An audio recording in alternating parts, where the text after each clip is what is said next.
వరి సాగులో Telangana record create చేస్తోంది. ధాన్యం ఉత్పత్తిలో పంజాబ్, హర్యానా రాష్ట్రాలను దాటేసింది.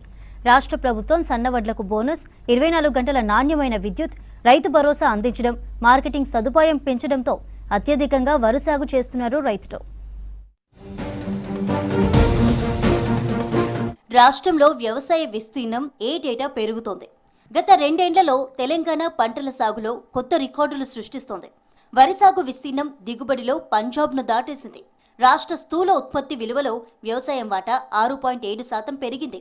ప్రస్తుత ధరల ప్రకారం వ్యవసాయ రంగం వాటా గతేడాది 1,00,000 కోట్లు నమోదు కాగా 2024-25 అంచనాల ప్రకారం 1,06,000కు చేరింది.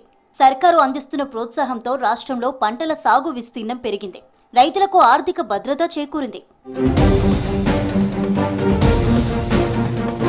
2023-24 సీజన్లో 209,62,000 ఎకరాల్లో అన్ని పంటలు సాగు చేయగా 296,17,000 మెట్రిక్ టన్నుల దిగుబడి వచ్చింది.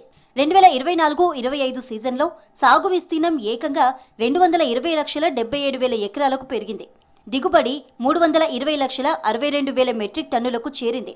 ప్రధాన పంటైన వరి 2023-24లో 118,11,000 ఎకరాల్లో సాగు చేశారు. 2024-25లో అది 127 లక్షల ఎకరాలకు పెరిగింది. ఇక ధాన్యం దిగుబడి 260,88,000 మెట్రిక్ టన్నుల నుంచి ఈ ఏడాది వానాకాలం యాసంగిలో కలిపి 284,16,000 మెట్రిక్ టన్నులకు పెరిగింది.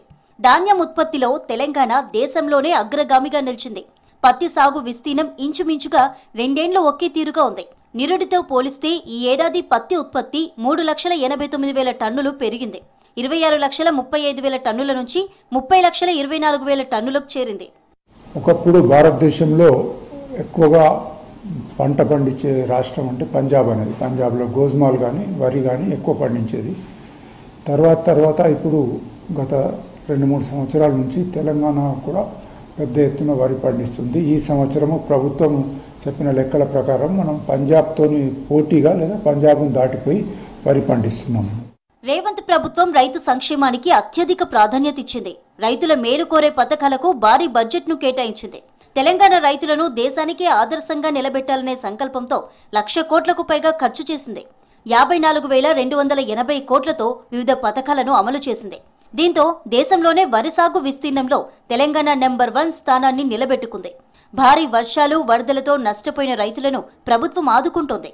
గత ఏడాది మార్చి, సెప్టెంబర్లో వడగండ్లు, వర్షాలతో నష్టపోయిన 94,462 మంది రైతులకు 95,39,00,000 పరిహారాన్ని అందించింది. ఇక ఇటీవల మార్చి, ఏప్రిల్లో వచ్చిన భారీ వర్షాలకు నష్టపోయిన 36,449 మంది రైతులకు 44,19,00,000 పరిహారాన్ని అందించింది. రేవంత్ సర్కార్ అమలు చేస్తున్న రైతు పథకాలతోనే రాష్ట్రంలో వరి సాగు పెరిగిందంటున్నారు రైతులు.